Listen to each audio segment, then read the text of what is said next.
All right. Good afternoon, everybody. My name is Jason Flame, host of the Master Motivation Podcast, where I have the amazing opportunity to bring some of the greatest guests on this show to provide some inspiration, motivation, and education. And today, not only do I have a great guest, I have a great friend and someone who I know does amazing work in our community, our local community here in Moore Park. And this is Miss Renee Delgado. She was born an entrepreneur, having been suspended from elementary school for selling handmade bracelets to kids in her class. She moved her racket to the local park, operating her own craft stands on the weekends. A pet sitting business operated exclusively within her townhome complex in Woodland Hills was a natural second act for this 9-year-old seasoned businesswoman. After receiving both her bachelor's and master's degrees from UCLA by the age of 22, she founded design company Green Graphics. Realizing that her clients had a need for printing as well, she pioneered the first environmentally friendly print shop in Southern California to complement her successful full-service design studio. By the age of 29, she had grown the company into a thriving corporation and sold it to a competitor. Business is Renee's business, and her book on the topic is currently published, while her over-decade real estate career flourishes. With a passion for her community as well, Renee recently ran for Moore Park City Council and won, and is enjoying playing a larger role in and contributing to the city. Welcome to Master Motivation, Renee. Thank you for having me. I'm so excited. I've been waiting a long time. We booked this like a year ago, like I have for so many of my guests, and I'm currently booking out 2024, believe it or not. And so it's just exciting to have you. You know, we work together a lot. We see each other on a pretty regular basis. As a matter of fact, as soon as we get off the podcast here today, we're going to go to our Country Days meetings. So but I'm just looking forward to sharing your story and letting people know, how at 9 years old, you already had this entrepreneur mindset. So my first question is, what is your motivation behind all you do for the community and this entrepreneurial spirit? Well, my motivation for the community is just a passion for helping out. I like giving my time and spending my time to better everything around me. So that's I think what motivates me to do to do Chamber of Commerce and Country Days and Council. I just like helping out. Yeah. And I mean, and you're selling yourself a little bit short because you do so much more than that. You do a lot. And I just love it when we have people in our local community that step up and step in and help out wherever you might be needed. I mean, I can't remember a time that you've been asked to do something that you said no. And that's a challenge that some of us have when we get involved. But, I think that passion speaks for itself. Now, let's talk a little bit more about this entrepreneurial spirit. Where did that come from? I mean, starting at age 9, you're selling bracelets at school. Yeah, it actually surprised my mom too when she got the call that I've been suspended for actually selling bracelets to my classmates. We didn't realize that was something that you can be suspended for, but you can. Yeah. Not sure where it came from. Must be in my blood. My great grandfather, he started the second chocolate factory in the world and the first chocolate factory in the Americas. So he had a chocolate factory in Mexico City in the early 1900s. And my father was also an entrepreneur and had his own business for a while. And I think it's just in my blood. So do you love chocolate? Yes. That didn't sound like it was an easy answer, but listen, I know that we've got several viewers out there that are watching us here live, and the numbers just keep growing. So listen, if you are watching us live and you want to ask Renee anything, drop your comments, drop your questions, and I'd love to be able to ask her for you. And thank you for everybody here that's watching. Please make sure to go to YouTube and subscribe to Master Motivation Podcast, where there's over 200 episodes currently, and working towards, like I said, booking out 2024. So I'm here with Renee Delgado, and we've just kind of talked about, her entrepreneurial spirit, her motivation for volunteering and helping out in our community. It's so funny too, by the way. I remember, talking about your bracelet story. My daughter in high school, I didn't really know this until like a little bit later, but she would take her clothes that she didn't want. She wore them like 2 or 3 times. Like nobody, the women in my life do not wear clothes more than like twice. So she would take the clothes that she just wore that we bought, by the way, and take them to school and sell them. And I'm like, what are you doing? I'm like, what are you doing? She's like, well, I wasn't going to wear it anymore. And I thought, and I'm like, yeah, well, that money should be like going back in my pocket. And how did that even happen? I don't know. So I guess being around mom and dad that have that type of business mind kind of bled out into her a little bit. So anyway, let's talk about, what were some of the things that you did as a teen or in high school that you were really passionate about before you went to UCLA? Sure. I always seem to gravitate towards layout and design. Like in middle school, I was on the yearbook, designing the yearbook, and in high school, I also did yearbook. And so I think that kind of, when I really didn't know what to do after college, and I kind of had that generic communications degree, since I still didn't know what I wanted to do. Someone just said, you like laying stuff out and designing. Why don't you just try pursuing a design, a more formal education in design? So that's kind of the road I went, the path I went. So, when you were younger, you didn't really know what you wanted to be when you grow up, where you weren't clear on that. I think, like many young kids, I wanted to be a veterinarian. Okay. I think that's just kind of something that everybody wants to do. And then when I realized you had to cut open animals, and that faded quickly. And I always knew I couldn't work for somebody, though. I worked for, I was a waitress and a cocktail server and all of that. But I worked for someone one time. And then I realized I could never work for anybody. And what was it? What was it about working for somebody else that didn't appeal to you? Because I'm the same way. I knew very young that I like to do things my own way, right? I like, my dad was his own boss, really, right? He ran his own company, and I kind of liked seeing how that worked out. So I wanted to do that too. What was it for you? I think it was seeing all of the things that we were doing, or they were doing wrong, or in my opinion, maybe even a little unethical. But I couldn't change it, and I couldn't do otherwise. So I learned a lot of what not to do, which was also good. You need that experience as well of what not to do to better shape your own company. Totally. I talk to my kids and I talk to my students about this all the time. I said, you can always learn from anyone, and you're going to learn one of two things. You're going to learn how you want to be or what to do by their example, right? Or you're going to learn what you don't want to be like and what you don't want to do by watching other people do things that maybe doesn't fit, or like you said, might not be ethical, right? Hey, quick shout out to Cam Holland. Cam, thank you for watching. I would love to hear if you have any questions for Renee. So thank you for watching. And anybody else, again, if you're watching live, any questions, please comment and let us know. We'll be happy to ask those questions. So you wanted to be your own boss, right? You didn't want to work for somebody else. What made you choose UCLA? I actually got into a lot of pretty good schools, but when I went to the East Coast and I went kind of close to winter, I'm a Valley girl. That was way too cold for me. And it was very economical as well. So UCLA it was. Not that it's a bad school, it's a good school. So I had good choices. Well, listen, being that you're one of our city council members, and we have another city council member who I know is Mr. USC, that's got to be some fun conversation every now and again, huh? So I actually got into USC, and I recently found my acceptance letter for USC, and so I sent it to him, and I said, "Oh, look what school I denied. I meant to throw this away a long time ago." Wow. We have someone watching. Tracy Grossman is saying hi from Vegas. Is this a friend of yours? That is my aunt. That's your aunt. All right, Aunt Tracy. Yeah, Tracy. I have an Aunt Tracy too. Thank you for watching. Yeah.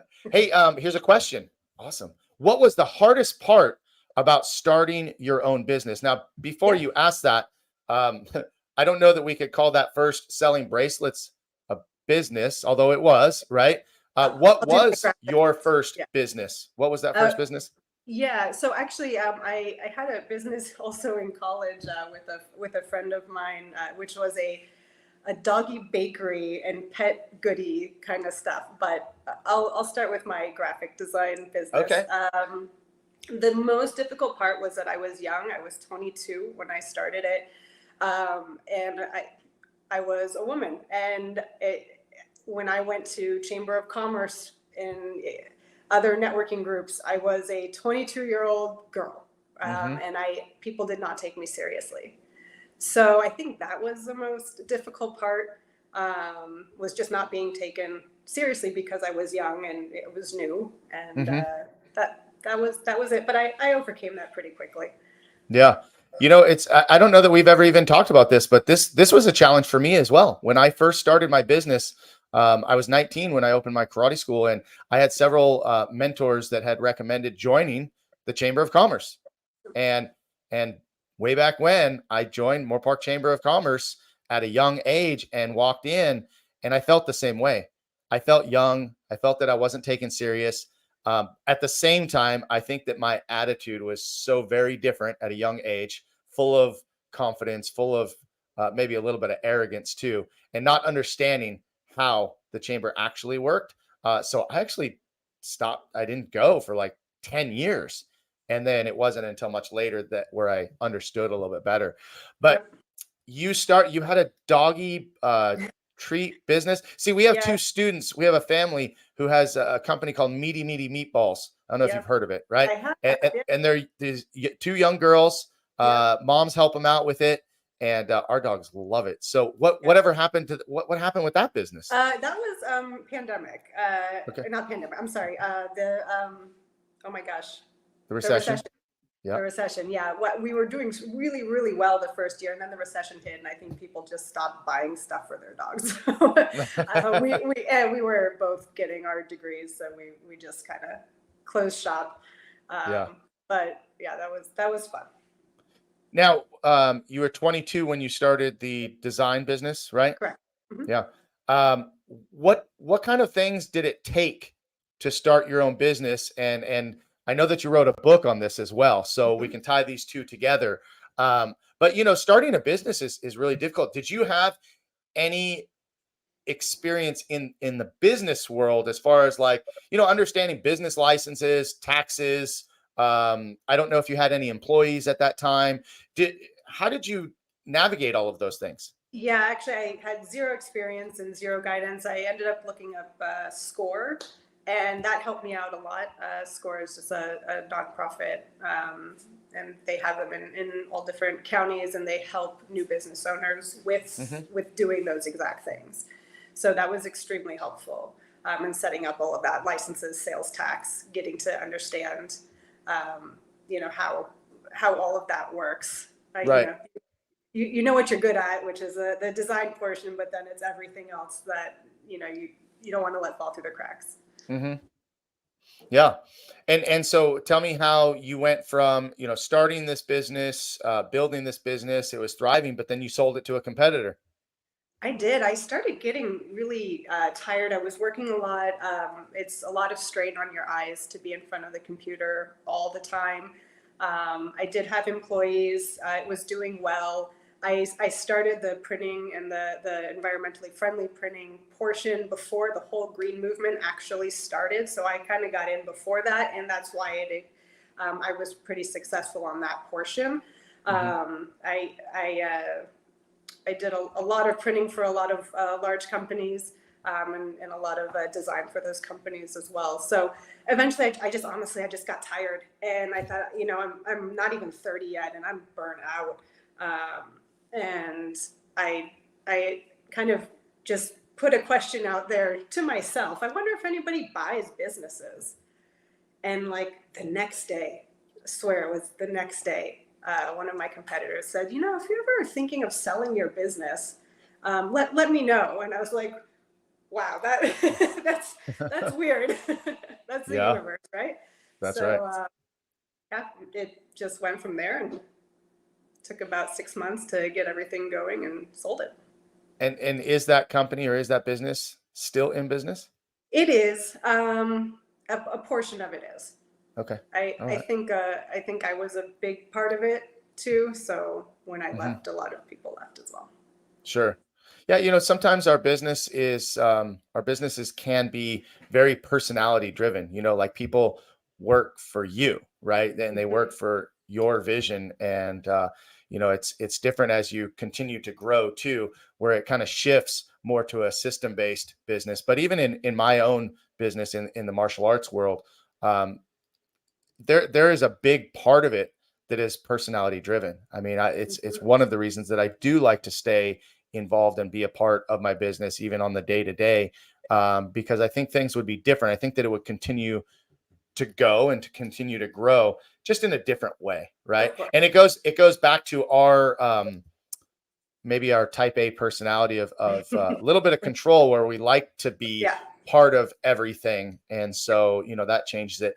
Would you say that that business was not a passion project, or it was not your passion in life, or did it start that way and it kind of fizzled out? Yeah, I think it started that way, Hmm. especially when I started the printing portion.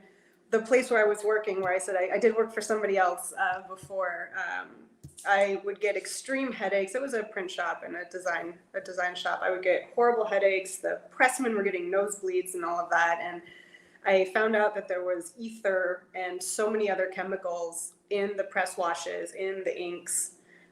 So that's when I said, there's got to be something else Right. that isn't so toxic. The printing industry, it used to be back when I did it, the second most toxic industry in the world. Hmm. First most polluting industry is the car manufacturing, but Hmm. printing was the second. So I just learned all of these things of how toxic printing was, and how horrible the uh, the degradation of the forest for the paper industry was. So I was trying to find all these unique products to just change that system, Hmm. and it worked. Yeah. And this is when you kind of shifted to a more environmentally That's correct. friendly process. Yep, And you had to educate yourself, right? I I mean, it did. wasn't like it was in plain sight and easy for you. You had to go out and educate yourself. And I think that this is, just a good lesson for people when, it comes to their business and it's time for it to evolve. I mean, your business doesn't evolve all on its own, right? I mean, it can. It can evolve in a good way, or it can evolve in a bad way. But if you want it to grow, or you want it to change, you want to have a different effect, you had to go out and educate yourself. So what were some of the things that you did to educate yourself and kind of prepare for this transition, if you will? I mean, educating myself on how to actually take ink off of rollers, and what needed to be done with that, and what could be done in such a less toxic way. Hmm. Also, different type of papers, where they were coming from, the sources, were they sustainable? Were they coming from recycled materials? Were they coming from byproducts? I had a paper made out of elephant poop. Yeah, I know. That's And awesome. and it had plant seeds in it, so you can take the postcard that you got on this elephant poop paper, which was fertilizer, and plant it, and flowers would grow. So got creative, and Well, that was coming from India, so I had like stuff from all over the world. yeah, I think that's just a small little quote there too, right? Get creative. When it Mhm. comes to your business, or it comes to a hobby, a passion, a project, whatever it might be. I mean, sometimes you just got to get creative. Someone has a question here about, and maybe you can answer this or shed some light. How Sure. much money would you recommend or suggest that someone takes from their profits to invest in marketing? 10 to 15%. Yeah, that's that's kind of the gauge, right? As people say, 10 Yeah, to 15 and percent. it works. You Yeah. know, yeah, and you And have to kind of test the marketing, and don't do it 1 month. You have to do it for 6 months or 12 months to see if it's really working. right.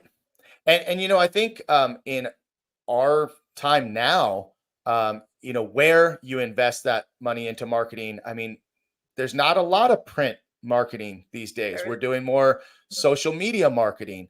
But I also think something that you and I can both agree on, and something that we work very hard on, is, when it comes to the community service and it comes to getting your name out in the community and network marketing, and a lot of times I don't spend a lot of money on Facebook ads. I really don't. I don't do any Google AdWords. I don't do any of that, because our organic reach online is so strong, and our organic reach within the community. I mean, you rely heavily on referrals, right? Yep, And absolutely. that's a huge part of it. So Yeah, take that for what it's worth, right? I was just counting. I have 87% of my business this year is from referrals. Yeah, absolutely. Yeah. Well, let's talk about this, community service. But before we talk about that, you became a real estate agent. At what point did you decide? So when you sold the business, was that when you started to go back to the drawing board and say, what am I going to do now? Yes. When I decided I was going to sell the business, I was kind of looking to see where I could go with, next. And I wanted to do something that had larger returns on my time. And one of my clients was a real estate agent. He said, "Oh, you'd be, good at this or good at sales." So I looked into it and I said, "Okay, we'll give it a shot." Yeah. Honestly, it was not more than that. That was it. I just gave it a shot and got my license actually before I ended up signing my business over. So. And what were some of your struggles as a new real estate agent? What kind of things did you have to do to kind of, get yourself out there, get things started, get things rolling? Honestly, I was actually going to originally start kind of a home flipping company with my dad. And he passed away the day I signed my business over. So I had to kind of rethink of how I wanted to go about my life. I ended up taking about a year off, just trying to figure things out and start figuring out what type of marketing I want to do and how I wanted to go, since now I was by myself and I didn't have really the know-how at the time to do what we had planned. So I said, okay, well, we'll just go straight real estate and go from there. But it took about, when I really started, it took about 6 months before I actually got going. And what do you love most about being a real estate agent? And is this now what you find is your passion? Yes, it is 100% my passion. I love what I do. I love especially the working with the people who never in their lifetime thought that they would own a home, and getting them in there, figuring out a way, whether it's finding something off market so they're not like competing with 10 other people, or figuring out creative loans. That's what I love doing most is helping people live that dream that they've wanted. That's so awesome. I love when I hear that people love what they do. I was actually I was picking up some copies the other day, and I ran into someone, and how's your day going? How's everything? And oh, I got this and this and this. I just hate it. And when they walked out, I was talking with the person that worked at the store I was at, and I said, I just couldn't imagine working a job, and I don't even call what I do a job, right? Having a career that you're just not passionate about. I mean, I just think that's so important. And I've tried to tell my kids that from a very young age, that listen, don't just go work to make money or work to have a job. Go do something that you actually enjoy, something that you're passionate about, something that makes you wake up in the morning and you are excited. I mean, I wake up every morning, man, I can't wait to get to the gym, get on my podcast, get on the mat. I mean, when I have all of those things, it's a great day, right? And what's awesome is that when you love your job and you're successful at what you do, gives you more time to be with your family and spend time. I have 2 kids, and spend time with my wife, and fortunately we work together, so that's even better that way. And so, speaking of Jackie, she just commented and she said, no one gets their hands dirty and works harder than Renee Delgado. We're so lucky to have her on city council, and this is, to me, important, and she helped us find our dream home. Now, for those of you that don't know, Renee was our real estate agent that helped us get into the home that we're in now. And Renee, I don't know if I tell you this enough, but I literally wake up every morning and walk outside my house. And before I get in my car, I turn around and I go, man, we waited a long time for this, right? Awesome. We waited a long time to get into this house. And we didn't even pick it out. It was your decision. It was your suggestion. Like, hey, let's go check this out. We were not even on the right page. And you're like, why don't you take a look at this? And then we were like, it's back and forth. But I mean, like, you walked us through that process pretty good. So number one, thank you. But number two, like, how, why, like, where does that come from in you that you have, this experience, or just this understanding of how to choose a home for somebody? That comes with definitely experience in learning about your clients. And I think it's taking the time to spend with you and to spend with my clients to really understand what you want and how you work. And especially the dynamic, husband and wife dynamic. A lot of times they're just polar opposites in what they want. So Right. that's always fun. Yeah. Trying to find a happy medium house. But I love what I do too, because it's always different. Everybody is different. Every house is different. Everybody has a completely different, every situation is different. So I never feel like a monotony with what I'm doing, which I think also helps enjoy, what I do.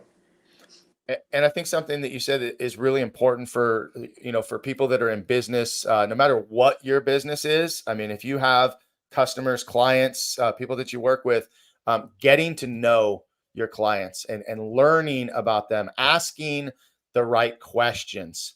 That's super important, because we had tons of conversations. I mean, and over the years, hopefully we weren't too bad or too hard, but like, you got to know us really well and just steered us in the right direction. And I just think it's an awesome skill that you have to do what you do. Cause that's a big decision, right? I mean, it's a huge decision. Buying a home is one of the biggest decisions and purchases that you're going to make. So the fact that you take so much pride and you take so much time with your clients, I think is amazing. So let's talk about your community service. You're a city council member. You're on the board of directors for the Chamber of Commerce. You do a ton of stuff. You're on our committee for Moorpark Country Days, getting ready for our big event in just a couple weeks. What was the first thing? What was the first thing that you did to get involved? It was join the chamber and join the chamber board. Okay. Yeah, that was the first thing. And then what kind of, like, how, because you climbed the ladder pretty quickly. You went from being, part of the chamber to being on the board, and then the lead of the young professionals group and part of the ambassadors group. I mean, you've been part of every little facet. Just kind of walk us through some of those steps, because sometimes people get involved in their chamber of commerce. They don't even know what to do. They just show up and that's it. I think, especially for the young professionals, I remember being that 20-year-old at the chamber and feeling like, everybody's, 55, 60 plus, and they already have their book of, I'm not saying you, I'm just saying at the time when I might look it in the chamber, that everybody was older, and they already had, their clients, and they weren't going to refer me. So that's why I really wanted to start something with people under 40, of which I've now aged out of my own group. but just help them feel more comfortable and just help give everybody a push to start their business and see that we can work together and we can help each other grow as we're starting young. Yeah, and then I do actually have more time, just letting you know. I got all right, so we got a little extra time. Good. Yeah. We were gonna have to start wrapping up, guys, but I get it for just a few minutes longer then. So let's talk about making the decision to run for city council. That was a tough race for you. I was with you a lot of the time, and literally, I mean, it came down to the last night, right? I mean, and literally by the last few hours, and it was just by a couple dozen votes, maybe. 31, I believe. Tough race. 31 votes. Yeah. But you persevered, and through lots of challenges and struggles and facing a tough opponent. What was your decision in running for city council? What was the final decision? The final decision was knowing that, at least feeling that I could represent my district in a way that I felt was not better, but different, Mm-hmm. and the way I would want to be represented. Mm-hmm. And I think after realizing, I'm already relatively big part of this, not big part of the city, but I do a lot, and You are a go, big part of I the go city. to the ribbon cuttings already, and I go to the, to the all the networking events. I was like, well, what's a little bit more? Ended up being more than a little bit, but but I figured, I'm already here. We'll just go here, and hopefully I can do my city proud. Yeah. And did you have some specific goals going in? Was there anything specific that you really wanted to attack? Um, Honestly, no, nothing specific other than making sure that we kept going in the direction that we had been going the last couple of years, which is more just getting things done. I feel like I haven't been around more. I've been here for 9 years, so Mm-hmm. hasn't been 30. I haven't seen it all, but from what I've heard, it was pretty stagnant. And everybody wants to keep a small town, and I completely understand that, but at the same time you do have to grow responsibly as well, so I wanted to just make sure that continued at the pace that it was, and that we get restaurants, that we get more things that people want here. Mm-hmm. um, so that's kind of where I wanted to go. Yeah, no, I mean, I have had the privilege to interview almost all of our city council members. I know that I've had Daniel Groff, of course. I have had Tom Means. Now I've had our mayor, Chris Enegren. I'm waiting to get Antonio Castro on Mhm. here. He's a busy But man. he is. And but what I love is our city is, regardless of what you might see on Nextdoor or social media, our city is very pro business and pro responsible growth. Um, it's really tough because what we see on social media is sometimes people are ill informed. They're just not educated, and I've been guilty of this where I've blasted something but not knowing all of the details. But I mean, we've got some great things going on. I mean, some great things. I mean, the High Street Depot project is going to be amazing. High Street is really going to come to life just that much more. We have more and more people investing in Moore Park, opening new businesses. You know, per, Local homegrown people purchasing the buildings, not some out of towner Right. that doesn't And know that makes anything a about our difference. community. And it is a huge difference. And so I'm just happy to know that we do have great representation, and we can't always get it right for everybody. I mean, Of course. not everyone is going to agree, but I think overall, what's best for the city is what is on our council's mind. And we've got an amazing city manager who I am also waiting to get Mhm. on this podcast and talk with Oh, him a little bit, Troy Brown. But you guys are doing amazing work. You're doing a great job. And do you have any goals moving forward? Is there anything specific? You only have a couple years left, few years left. I three guess you years. Yeah, 3 years. So I 3 mean, years. you're only a year Your in. So term. in the Mhm. next 3 years, is there anything specific that you are working towards or looking forward to? I'm looking forward to the new city hall. I think that when people come and they want to bring a big business to the city, and they come and they walk into a dilapidated trailer, I think it says something. So I think our new city hall is going to be beautiful and really welcoming Hmm. to new businesses. And same with our city library. While it is costing almost twice as much as was thought a few years ago, it's going to be a really great hub and center for the city, especially with so many more units, more houses coming up, and people coming to the city. So I'm really excited about those, and the High Street Depot project, of course. Extremely excited about that, and livening up High Street even more, and making it just this great like downtown space. Hmm. Well, as both Mayor Chris Enegren and Troy Brown talked about at the groundbreaking for the High Street Depot project, that, everybody believes that Moore Park is special and that Moore Park is unique. And it is so true that this city is something pretty amazing. I mean, maybe I'm a little biased because I've been here, I've lived here in Moore Park longer than I lived in my hometown in Newbury Park. And so, like, Moore Park is home to me. Our children have been raised here. Our children went to school here. My wife and I have built our businesses here, and just couldn't be more proud of what's going on and what is still to come. So there's another question here, and then I want to talk about one more thing. But was it difficult to become a real estate agent? This person has Lyme disease and hard to hold a 9-to-5 job. Would real estate be something that they could do with an illness? I don't know enough about Lyme disease to know what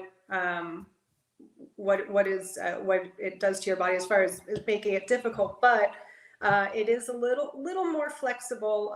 It is pretty time consuming if you get busy.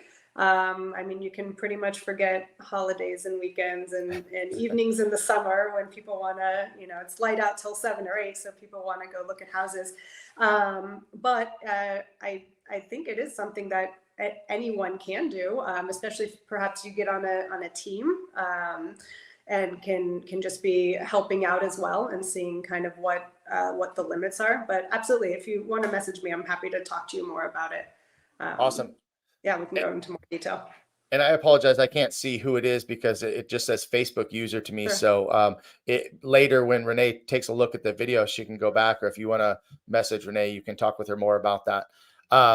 What I want to talk about. It's not a sit at your desk from 9 to 5 kind of job. You are up and around, and it's not necessarily 8 hours straight every day. So how do you balance that, by the way, right? How do you balance your personal time and your professional time, when weekends, holidays, nights in the summer, like, you're go, go, go. How do you find time, or how do you make time for yourself to do the things that you really enjoy to do? I mean, your job, your career is something you enjoy, but the things outside of that, how do you balance it? Yeah, it's difficult. I'm not the best all the time at balancing. My husband's extremely understanding. Luckily, we met each other young, so he's been through the entire process with me. But I mean, for me, it's you have to me, it's take what you can as it comes. So sometimes I am working 80 hours a week, and sometimes I'm working 30. So I take advantage of the time when I have a little bit of downtime to try to do some stuff. I mean, I am guilty of working on our honeymoon and most of our vacations. I am guilty of those things. So I'm not the best at putting away time for myself, but I try to do. Yeah, it's called take the phone and throw it in the river. I know. He was about to. It's in the middle of the jungle, and I'm like, but yeah, I do try. I try. And we try to have our date nights, and I do my dance classes now that I'm getting back into that I enjoy, and trying to do some stuff for myself. Yeah, absolutely. Well, I think, as an entrepreneur, as a business owner that's constantly on the go, it's really important for us to, to take that time out to do the things for ourselves that make us feel totally fulfilled. My thing is I like to go to the gym. The gym is like put my headphones on and I like tune everybody out. And even though there's a million people in the gym, it's still like my time to enjoy and work on me. But also those date nights, for couples, I think that's so important that every couple continue to work. Your marriage is a living, breathing thing. It has to be taken care of. And if it's not taken care of with time together and, good quality time, then just like anything else, it's going to go the other way, right? Turn sideways. So last thing I want to talk about, just real quick, because I know you have a passion for performing, right? You've done some performances at the High Street Arts Center as well as the Canal Players Theater. So when did you get involved in acting? I discovered community theater about 10 years ago. Didn't even really know it. I didn't know it existed. Mm-hmm. I thought kind of, you had your high school drama and then you had Broadway. I didn't realize that there was an in between because I was never really into it until I saw someone performing at a dance studio I had started at, and I was like, huh, they let like adults that aren't professional do this, and it's like, oh, that's interesting. And I Mm-hmm. looked up local theaters, and sure enough, there was an audition like a couple days from that day for a musical called Spamalot, and I'm a Monty Python fan. Huh. So I thought, well, I'll give it a shot, and I did, and I got in, and that was the first show I was ever at. Was Spamalot at Conejo Players Theater. It was a lot That's of fun. That's super cool. Well, Yeah. I like to perform too. The only difference is that I like to hit people or let people hit me in the ring Let's say as a yes. performer, right? Different. But what's your favorite performance that you've ever done? Oh, I don't know. Probably a chorus line. That was at Okay, the High Street Art Center. okay. Yeah, And that are was you a a lot. big musical fan? I'm not. No. I'm honestly So not. like No, Mamma Mia, Grease, like that's not like a thing for you. no, it's not. I like being in them Hmm. more than I like watching them. What do you like most about being in them? Like what is it? I think it's actually time that I dedicate to being totally free of anything. Hmm. And you can't be thinking of anything else. You have to be thinking about what you're doing. And I don't know. I just think it's fun to be in front of audience as someone else and Sure. dancing, which I love to do. Yeah, it's just fun. I think everybody should try it once. Yeah. Being a part of something, kind of like a team. You're a part of this family, and you get very very close with these people who you're with for hours and hours a day, every day for months. Hmm. So it's in all ages, young, old. It's an interesting process to go through. Yeah, I think the thing that you said is being in the moment. As a Mhm. performer, you're in the moment. Like you got tunnel vision. Like you're just right Yep. there, and everything else, the stresses and the things in your life just kind of fade away for a little bit. Yep. And yeah, I mean, being in front of a crowd is for most people just horrific, right? Mhm. But I don't know, something about just kind of being up there, being in that moment, letting everything fall away, and like you said, being being able to act as someone else, or maybe just an exaggerated version of who you are. Right. That Sure. we have so many inhibition, so much inhibition to be who we Yep. are truly in front of like everybody we know, right? But to get up Yep. on stage or to get in the ring and to be that person, I think it's just a unique feeling. So I think Yeah, you're you right. don't I think everybody need should an do it. excuse. You can just be, because That's right. yeah. Right. I mean, most people will drink or do drugs to get that Sure. feeling, but being on stage can give Yeah, you that tap that same feeling. dance. Right. Well, hey, listen, I know that I only had a few more minutes. So just wanted to thank you for being on the show today. It was amazing to highlight Thank you. you. I think you're such a giving person, someone that gives of yourself more than you get sometimes. And I think that's a very important quality of a service-based leader, which I think you are, and proud of the work that you're doing on Country Thank you. Days and with the chamber and on city council. And I just I get excited because I look forward to what you do next, right? And so Yeah, there's yeah. always going to be We'll that see. what next, right? Where you go from here. Do you have any advice for the listeners on any topic of motivation or inspiration as we close the show? Um, I I think it would be just, if you have a passion for something, or if you really want to do something, don't listen to everybody around you telling you not to do it, because sometimes they don't know and they're just scared for you. I say, take the leap, take the risk, and I don't know when it hasn't paid off. I've only heard of it paying off for Mhm. everybody that I know who takes risks. Just do it. Just push through that barrier of fear and the barrier that people are throwing up against you. Even people who love you, your parents, your spouses, who are like, oh, that's not a good idea, or why don't you just do something a little more normal. I would just tell you to block them out for that moment, and just keep pushing forward. Well, you know, that's a quote from Daniel Groff as well. The take Is risk, it? right? Take You've risk, seen his license exactly. plate, right? It's But true. Renee said it, right? Take the leap, take the risk, get out there and do it. Thank you again for being on the show, Thank you. Renee. And for everybody watching here live, for those of you that ask questions, appreciate you guys. Please go to YouTube and subscribe to the Master Motivation Podcast and check out some of the other amazing guests that I've had along the way. And I can't wait to have some more guests on in the coming days and weeks. So with that, once again, take the risk, take the leap, get out there and do it. Thank you very much, Renee. Have a great day. Bye. Bye, guys.